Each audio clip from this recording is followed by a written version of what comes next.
जय हिंद साथियों। पेंशन बढ़ोतरी को लेकर सरकार की लगातार टालमटोल नीति ने अब पेंशनरों के सब्र की सीमा को तोड़ दिया है। देश भर के ईपीएस 95 पेंशनर्स में बढ़ती निराशा अब आक्रोश में बदल रही है। इसी बढ़ते आक्रोश और संघर्ष को दिशा देने के लिए एनएससी के राष्ट्रीय स्तर पर आंदोलन की रणनीति तय करने हेतु और बेंगलोर से बुल्डाना तक संघर्ष की गूंज की चर्चा भी की गई। देखिए इस राष्ट्रीय जूम मीटिंग की पूरी रिपोर्ट। तो आइए देखते हैं। वो तो ठीक है, हमारा मोर्चा चल रहा है, चर्चा चल रही है। हम सब लोग आदरणीय प्रधानमंत्री जी, वित्त मंत्री जी सबको मिले हैं, ब्यूरोक्रेट्स को मिले हैं, standing committee on labour, parliamentary standing committee on labour, उनको भी उनसे भी हमारी पार्लियामेंट में विटनेस हमारे हुए हैं। ये सब कुछ ठीक है और ब्यूरोक्रेट्स को भी मिले हैं, प्रोग्रेस भी है। मंत्री ने लिखित आश्वासन दिया है, जो भी उनकी प्रोसीजर है, देते नहीं है लेकिन मिला है। तो हमारा निश्चित तौर पे प्रोग्रेस है और होगा। थोड़ा सा संयम हमको रखना पड़ेगा, that is for minimum pension. Higher pension के मामले में भी हमने ये बताया है कि उसको रीस्क्रूटिनाइज किया जाए, जिसका जो भी हक है उसको मिलना चाहिए। ये एनएसी का पूरी तरह से मानना है, सोचना है। अब रहा सवाल बुल्ढाना के आंदोलन का। कहीं भी दुनिया में क्रमिक अनशन 7 साल कंटिन्यूअस मेरे संज्ञान में नहीं है, कहीं हुआ है। हमारे भाइयों ने कर दिखाया है, वो भी 1-2 लोग नहीं, कंटिन्यूअसली कभी 50, कभी 100, कभी 25। तो ये जो आंदोलन चल रहा है उसको 7 साल पूरे होने के उपलक्ष्य में आपने देखा होगा, हमने एक मोर्चा निकाला, बड़ी सभा ली, स्लोगन शाउटिंग हुआ। लेकिन इतना बड़ा इवेंट आपकी संस्था ने, आपके भाइयों ने किया है, तो इसके ऊपर पूरे देश से प्रतिक्रिया आना बहुत जरूरी है। इसी का विस्तार इतना बड़ा है, तो जैसे अभी बुल्डाना के लोग बैठे होंगे अनशन में, हो सकता है आसाम के लोग, पंजाब के लोग ना बैठे हो, उत्तर प्रदेश के ना बैठे हो, लेकिन जगह जगह उसके सपोर्ट में मोर्चे निकलने चाहिए। बेसिकली सरकार का ध्यान आकर्षित करने के लिए कि 7 साल से बूढ़े लोग यहाँ बैठे हैं और अभी तक हमारा काम नहीं हुआ है, ये उनके संज्ञान में लाने के लिए हमको ये करना जरूरी है, ऐसा मेरा मानना है। इसके ऊपर किसी और की कुछ सजेशन होंगे वो भी ले जाएंगे। अभी मुझे गुजरात से आज फोन आया था, बहुत भावुक थे। वहां पे आप जानते होंगे पूरे राज्य में सुंदरकांड का पाठ हो रहा है ईपीएस पेंशन के लिए। ये भी जानते होंगे कि जो मुस्लिम भाई है वो अल्लाह से दुआ कर रहे हैं और ये धार्मिक कार्यक्रम है लेकिन एक सॉफ्ट प्रेशर है और ये सब चल रहा है।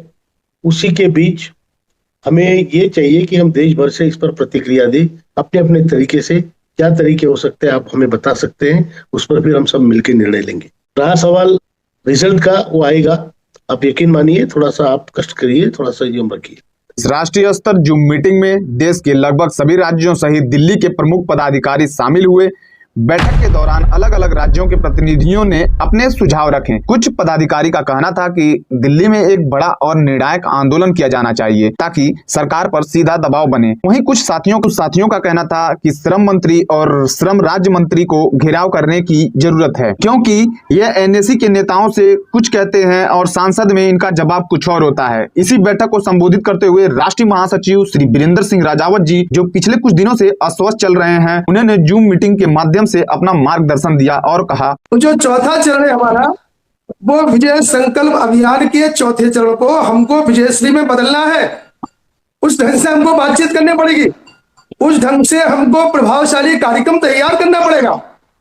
यह कार्यक्रम पहले दिल्ली आंदोलन के द्वारा बनाया गया था, लेकिन परिस्थितियां कुछ बदली और जो है माननीय कमांडर साहब को नेतृत्व में, कमांडर साहब के नेतृत्व में, आपको पता है ग्राउंड लेवल की परिस्थिति को देखते हुए वो आंदोलन को स्थगित करना पड़ा था। अब जो हमारा आंदोलन होगा, आप ये समझ के चलिए, वो विजयश्री को खींच के लाने के लिए ही है। आप उसके हिसाब से सुझाव दीजिए, वो तो किसी ने दिए नहीं है। आप सब, हम सबको उसके ऊपर विचार करना है। अभी 1 तारीख को बजट होगा तो हम क्या करें? क्या हम कोई आंदोलन कर सकते हैं कि दिल्ली में? हमारे पास में 3 टूल है। पहली टूल है हमारी सभाओं के बारे में लोग कुछ भाई कह रहे हैं कि नहीं, सभाएं लेना उचित नहीं है, लेकिन जो भीड़ इकट्ठी करनी पड़ती है वो तो ग्राउंड लेवल की भीड़ है। वो तो कमांडर साहब की बात सुनने के बाद में, आप बड़े नेताओं की बात सुनने के बाद में लोग प्रवृत्त होते हुए दिल्ली आते हैं। उनके पास में 70% लोगों के पास में तो स्मार्ट मोबाइल भी नहीं है, इसलिए कमांडर साहब को सभाएं लेनी पड़ती हैं, लोगों को जागरूक करना पड़ता है, उनकी बात बतानी पड़ती है, वो आप व्हाट्सएप पे जुड़े हुए ही नहीं है। इसलिए सभाओं का लेना भी बहुत जरूरी है। इस बात को समझ के चलिए। आप जो किया जा रहा है, सभाओं का आयोजन करना कमांडर साहब का नेतृत्व में, कमांडर साहब के लोगों को बात सुनाना, ये भी हमारे लिए बहुत जरूरी है।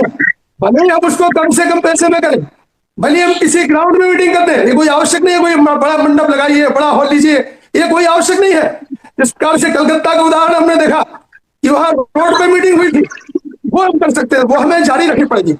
दूसरी बात, इस आंदोलन की तैयारी करनी पड़ेगी। ऐसा नहीं होता है जो आप हमारे भाई कुछ भाई कह रहे हैं कि हमें जेल भरो करना चाहिए, आप जिले से शुरुआत कर दीजिए ना, कौन मना कर रहा है हमको? आप जिले में कीजिए, जिले का प्रांत में करेंगे आपको देखते हुए। अब 65 दिन का आंदोलन भिंड में हुआ था, बहुत अच्छी बात है। तो हम जो है हिंसात्मक आंदोलन नहीं कर सकते हैं। अगर आपको करना हो, आपको छूट है, आप कीजिए, कौन मना कर रहा है? देखेंगे उसका जो परिणाम आएगा। इसलिए हमको आंदोलन भी करने पड़ेंगे और हमको डिप्लोमेटिक अप्रोच भी करनी पड़ेगी। मैं आपको बता दूं, आप बिल्कुल निराश मत होइए। डिप्लोमेटिक अप्रोच और हमारा आंदोलन और बुल्ढाना के आंदोलन, इसका ही प्रभाव है कि इतने बार जो मीटिंग्स हुई है, माननीय श्रम मंत्री जी के साथ में हो, पावर पॉइंट प्रेजेंटेशन हो, ये आपके आंदोलन आप सभी के पुण्य प्रसाद से संभव हुआ है। अगर हम नहीं करते तो नहीं होता था। मैं आपको बता दूं कि आज फरवरी 2022 को सेक्रेटरी एक्सपेंडिचर के साथ में जो पावर पॉइंट प्रेजेंटेशन हुआ, वो एक ऐतिहासिक प्रेजेंटेशन था। आज तक इतिहास में सेक्रेटरी एक्सपेंडिचर ने कभी किसी संस्था को नहीं बुलाया है। इसके बाद में 20/12/2024 को फिर से पावर पॉइंट प्रेजेंटेशन हुआ कमांडर साहब के द्वारा, और तब जो है जितने हाई पेंशन के केसेज हैं, उसका दरवाजा खुला, उसका दरवाजा श्रम मंत्रालय खोलने के लिए तैयार नहीं था। और इसके बाद में जो प्रयत्न किए गए हैं एनएससी के द्वारा, अभी जो हमारे सर कह रहे थे, शर्मा साहब कह रहे थे, आप बिल्कुल चिंता मत कीजिए, कमांडर साहब के द्वारा विंडो खुलवाने की प्रयत्न जारी है। 1/9/2014 के जो पहले के केसेज है, उसको कैसे किया जाए, उसके बारे में प्रधानमंत्री से करस्पॉन्डेंस शुरू है। संसद को सुप्रीम कोर्ट के कानून का बदलने का अधिकार है, इसलिए प्रधानमंत्री जी को द्वारा अलग से पत्र लिखा गया है, और उसके ऊपर भी कई रिमाइंडर चले गए हैं। 1/9/2014 के पहले के लोग हैं, सुप्रीम कोर्ट के डिसीजन को, संसद को कानून, संसद को अधिकार है, उसको बदलवाइए। कि जो भी सुझाव कमांडर साहब के पास में आए हैं, दिल्ली का हमारा जो आंदोलन होगा, वो विजयश्री का आंदोलन होगा, उसको हमें बहुत सोच समझ के बनाना है। आप अपने लोगों के सबके सुझाव भेजिए।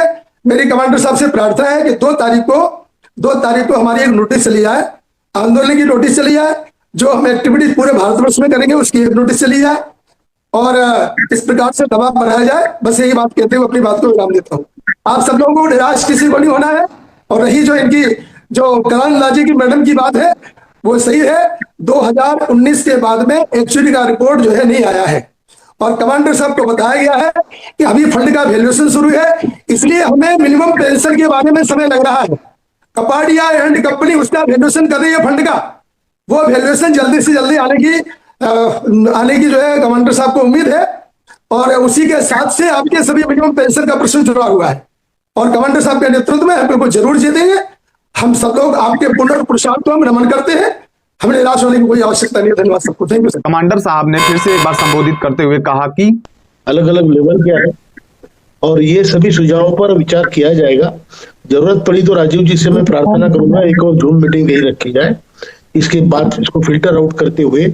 और जो हमारे आदरणीय महासचिव जी नरगुन जी ने बोला है, वीरेंद्र सिंह जी नरगुन साहब, तो बहुत अच्छे सुझाव सभी के आए हैं, और सभी सुझावों पर विचार किया जाएगा।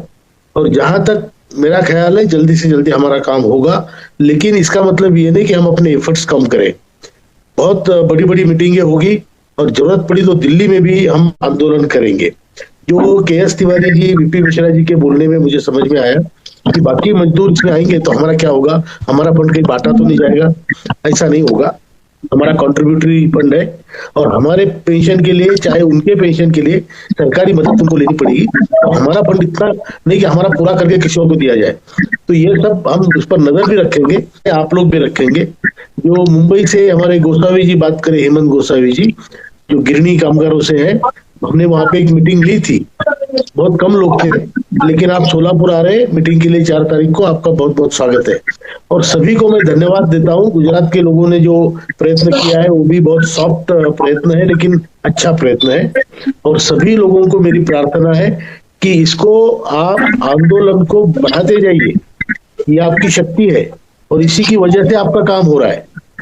और इसलिए मैं बहुत बहुत धन्यवाद करता हूँ सभी का, सभी नेतागणों का जो यहाँ पर आए हैं, और सभी को बहुत बहुत शुभकामनाएं, नए वर्ष की हार्दिक हार्दिक शुभकामनाएं। धन्यवाद। अगर यह जानकारी आपको सच्ची और अच्छी लगी हो तो इस वीडियो को लाइक करें और ज्यादा से ज्यादा शेयर करें और चैनल को सब्सक्राइब करना ना भूलें। धन्यवाद।